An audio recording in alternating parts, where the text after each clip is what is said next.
আলাইকুম। আমরা এখন এসেছি সাগরপুর গ্রামে, শ্রীপুরগাছা সাগরপুর। এই বাড়ির যে কর্তা আমাদের মোতালেব ভাই কিছুদিন আগে মারা গিয়েছে।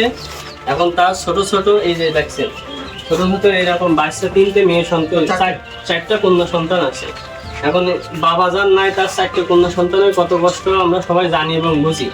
এই জন্য আমাদের নিসার ভাইয়ের সহযোগিতায়, আমাদের ঐক্যশক্তি সেবা সংঘের প্রচেষ্টায় আমরা স্থায়ীভাবে স্বাবলম্বী করার জন্য আমরা তাদের কিছু ছোটোখাটো একটা মুরগির ফার্ম নতুন করে দিয়েছি। আলহামদুলিল্লাহ আমরা প্রথম পর্যায়ে 100 পিস মুরগির ব্যবস্থা করেছি এবং এখান থেকে ইনশাল্লাহ ভবিষ্যতে আরও কিছু হবে। এটা আমাদের প্রজেক্ট নম্বর 1। আপনারা দোয়া করবেন ইনশাল্লাহ এই ধরনের ভালো কাজ যাতে আমরা ভবিষ্যতে আরও করতে পারি এবং আপনাদের সহযোগিতা এবং দোয়া আমরা কামনা করি। আসসালামু আলাইকুম।